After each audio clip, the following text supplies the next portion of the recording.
자, 오늘의 시사평론 대한민국의 시사 레이더 리얼 파트너스의 이승기 변호사 나오셨습니다. 어서 오십시오. 예, 안녕하세요. 예, 어떻게 주말 잘 보내셨어요? 예, 잘 보냈습니다. 예. 자, 첫 번째 오늘 이슈는 뭡니까? 예, 오늘 첫 번째 이슈는 민주당 대선 경선 연기론 강대강 대치입니다. 그래요. 대선 경선 연기론.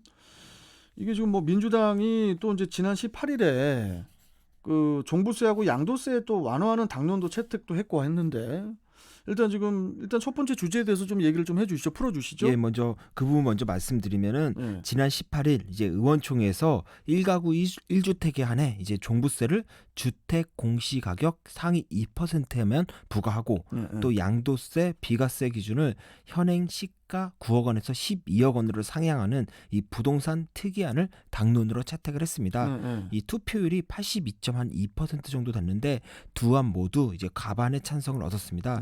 의총 직전까지 이제 부동산 정책의 원칙을 훼손한다, 부자 감싸는 거 아니냐라는 이제 반대 논리가 이제 팽팽하게 맞섰는데요. 결국 이 부동산 특위가 제시한 현실론이 의원 다수의 공감대를 이끌어냈다는 평가가 나옵니다. 세제 완화 대상이 대부분 이제 실거주자인 1가구 1주택으로 정밀 조준을 했고요. 또 투기 조작 논란을 피하는 동시에 이래서 4.7 재보선에서 드러난 이제 부동산 민심을 수용해야 한다라는 이제 당위론을 앞세운 점이 주요했다는 평가인데요. 특히 이제 송영길 대표가 지난 교섭단체 연설에서 세금으로 집값을 잡을 수 없다라면서 현 정부의 부동산 세제 정책을 정면으로 비판을 하면서 이제 세금 인하를 주장을 해왔는데 이번에 인하안을 간철시키면서 송영길 대표의 리더십이 통했다라는 평이 많습니다. 뭐 아직 이제 그 정부와의 이제 협의가 남았는데 그 김부겸 국무총리는 또 부동산 세제 완화에 부정적인 입장을 또 계속 밝혀왔었죠. 예, 이 부분은 송영길 대표가 이제 설득을 해야 될 부분이지만요. 일단 여당 의원 가반이 찬성한 이상 뭐 김부겸 총리도 아마 이를 이제는 계속 반대하기는 어려울 걸로 보입니다. 알겠습니다. 자, 이제 두 번째 이슈 전해주시죠. 예. 방금 말씀드린 이제는 대선 경선 연기론에 대해서 좀 말씀을 드릴 텐데요. 현재 여권 지지율 1위인 이재명 경기지사 측과 이제 비이재명계의 이제 갈등이 극심해지고 있습니다. 이제 송영길 대표의 리더십이 또다시 시험대에 올랐다라는 평가인데요. 당초 송영길 대표가 기존 당원대로 180일 전 대선 후보 선출 일정을 고수하겠다라는 뉘앙스가 강했습니다. 뭐 송영길 대표 입장에서는 부동의 1위인 이재명 지사 측이 반대하는 상황에서 이 당헌 개정을 시도할 경우에는 당내 갈등이 이제는 극단으로 치달을 거고, 그렇게 되면 당대표로서 이제는 또 책임론이 일 수 있으니까 최대한 원칙대로 하겠다라는 이제 안정적인 태도를 취할 수밖에 없었던 건데요. 하지만 반발이 만만치 않습니다. 지난 18일에 이낙연계와 이제 정세균계 또 친문계 의원 66명이 18일, 이제는 지난 18일이었죠. 경선 일정 논의를 위한 의원총회 소집 요구서를 제출하면서 이 논란에 불을 지폈습니다. 그리고 어제인 20일에는 이낙연, 정세균 두 전직 총리 측에서 일단 논의부터 하자, 논의를 막는 건 당원 위배다 라고 하면서 경선 연기론을 공론화하지 않으면 당원 당규에 따라 전 당원 투표를 할 수 있다라면서 당원 투표라는 이제는 사실상 배수진을 쳤습니다. 그러자 이재명 지사 측에서는 전 당원 투표가 말이 좋아 전 당원 투표지 결국 친문 강성 지지층에 결정권을 넘기자는 거 아니냐.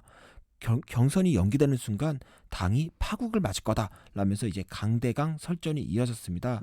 지금 상황에서는 이제 송영길 대표가 어떤 선택을 하더라도 당내 휴유증이 이제 불가피할 전망이고, 또 최종 대선 후보가 선출돼도 이 정도 공방이면 과연 화학적 결합이 가능할까, 이 부분도 우려가 되는데요. 일단 송영길 대표는요, 이 원칙을 변경하려면 전 후보자의 동의가 있어야 된다는 게 기본 입장입니다. 그렇다 보니까 뭐 이재명 지사가 이제 반대하고 있지 않습니까? 기존 틀을 유지할 가능성이 높아집니다. 그런데 이제 어제 지도부회의가 열렸거든요. 근데 아직 결론을 못 내렸습니다. 이 경선 연기에 대해서. 일단 내일인 22일 의원총회를 열고, 그리고 지도부회의를 또 갖고 결정할 예정인데요. 과연 어떤 결론이 나올지 지켜봐야겠지만 지금으로서는 이 경선 연기가 좀 불가할 가능성이 높습니다. 그리고 일단 민주당에서는 대선 경선 선거관리위원장으로 오선인 이상민 의원, 그리고 경선기획단으로 이제 공동단장이죠, 재선 강훈식 의원을 일단 선출을 했는데요. 뭐 지금은 이제 대선 경선 체제에 있잖아요. 시동은 걸었고요. 그런데 과연 이제는 뭐 시동은 걸었지만 이게 정상대로 운행될지는 지켜봐야 될 것으로 보입니다. 두 번째 이슈 전해주시죠. 예, 다음 이슈는 위기의 윤석열, 최재형, 김동연 대안론 부상입니다. 자, 이번에는 이제 범야권 지지율 1위인 윤석열 전 검찰총장 이야기인데, 그 윤 전 총장 측 그 이동윤 대변인이 어제 오전에 갑자기 대변인직을 사퇴를 했어요. 예, 어제 아침이었습니다. 이제는 말 그대로 이제는 예고도 없이 이제는 깜놀한 이제는 사태였는데요. 대변인을 맡은 지 10일인데 사퇴 이유가 일신상의 이유라고 합니다. 하지만은 실제로는 경질성이라는 게 이제 대체적인 분석인데요. 이 전 대변인이 지난 18일 윤 전 총장의 국민의힘 입당이 마치 확정된 것처럼 이제 언론에서 발언을 했습니다.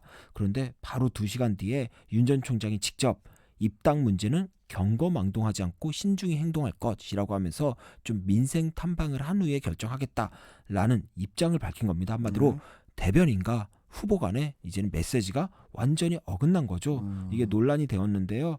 윤 전 총장과 이제 소수 인원으로 구성된 이 공보팀 간의 소통이 어긋나 메시지 혼선이 일어난 겁니다. 사실 아직까지는 이제 캠프라고 불릴 정도는 아닙니다.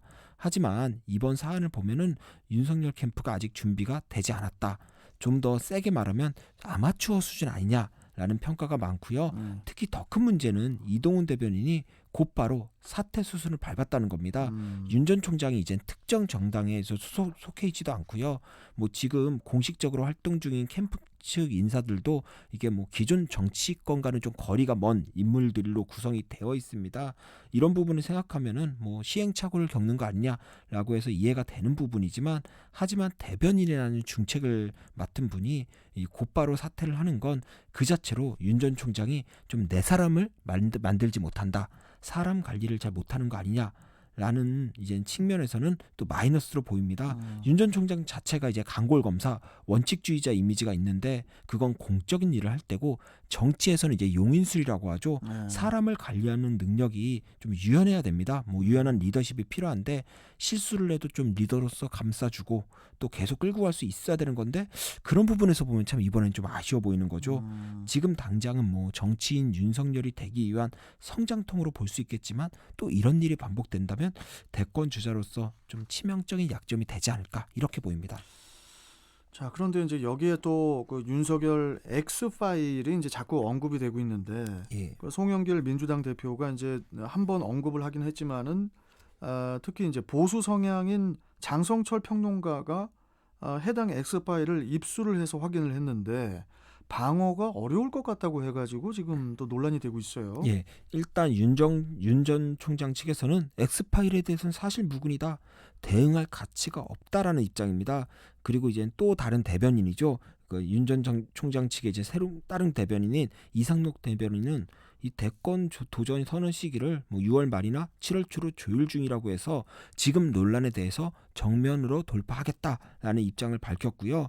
그리고 야당인 국민의힘 측에서는 최초 엑스파일 주장자인 이제 송영길 대표에게 해당 파일을 공개해라, 그리고 윤 전 총장도 해명해라라고 요구했지만은 민주당 측에서는 그런 파일은 없다, 그냥 우리가 윤 전 총장에 대한 의혹을 차곡차곡 이제 모으겠다, 이런 원칙적인 입장만 밝힌 거다라고 했습니다. 그래요. 그러면은 장성철 평론가가 입수했다는 그 X 파일의 출처는 어디일까요?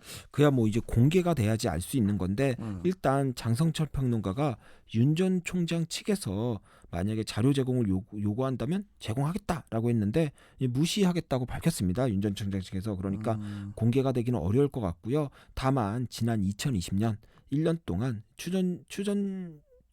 윤 전 총장과 이제 추 전 장관, 그러니까 추미애 전 법무부 장관이 정말 극심한 갈등을 겪었습니다. 네. 뭐 민주당도 이제는 윤 전 총장 측에 총공세를 펼쳤고요.